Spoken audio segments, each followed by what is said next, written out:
मैं इस अवसर पर आप सबसे इस बारे में कहूंगा, ये जो कुछ भी आज आपको 23,647 आंगनबाड़ी केंद्रों में सक्षम आंगनबाड़ी केंद्र के रूप में जो विकसित किया जा रहा है, जिसमें LED TV, RO water, nutrition garden, pre school kit, ये सभी विकसित हो रही है। आंगनबाड़ी केंद्र अब दिखेंगे और अगर स्मार्ट आंगनबाड़ी केंद्र होगा तो आपका मानदेय भी स्मार्ट होना चाहिए ना। और इसी के लिए हम लोग आज आए हैं बोलने के लिए कि मैंने विभाग से कह दिया है, अति शीघ्र ये ट्रेनिंग कराओ और मानदेय का प्रस्ताव प्रस्तुत करके बड़ा समारोह करके इन लोगों के मानदेय को अभी से प्रारंभ करिए, जिससे अति शीघ्र इनको एक मानदेय प्रारंभ हो जाए। सम्मानजनक मानदेय मिलना चाहिए। सम्मानजनक मतलब न्यूनतम मानदेय की गारंटी मिलनी चाहिए।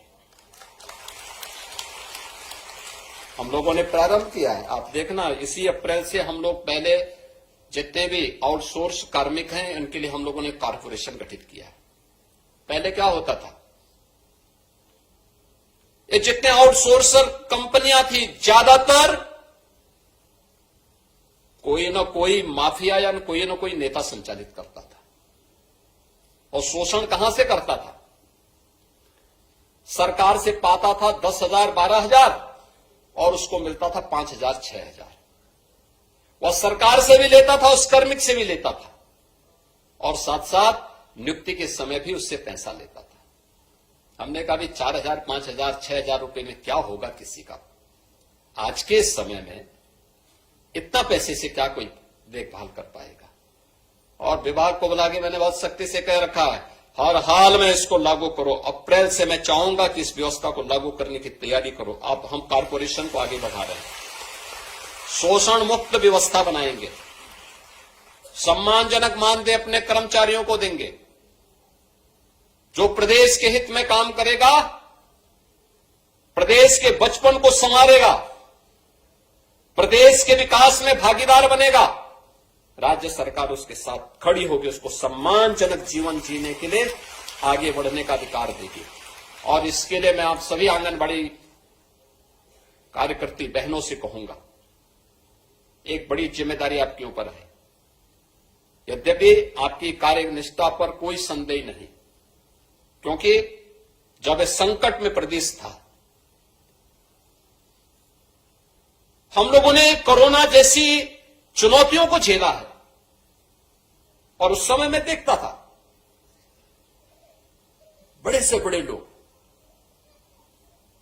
पस्त थे, बहुत सारे लोग बहाना कर देते थे, लेकिन तब भी मैं देखता था कि आप लोग घर घर स्क्रीनिंग के कार्यक्रम के साथ सरकार के अभियान को आगे बढ़ाने का काम है।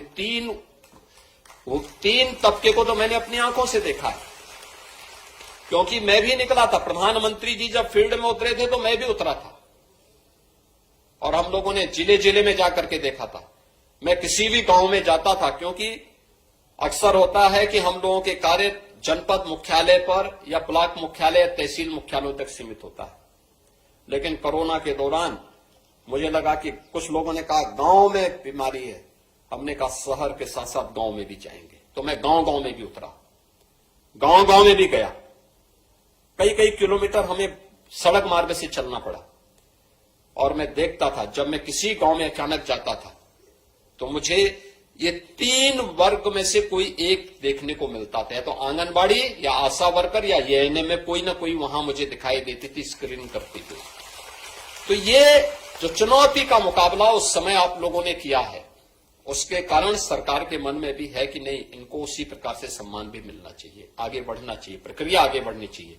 और आज इसलिए स्मार्टफोन आपको उपलब्ध करवाया गया है।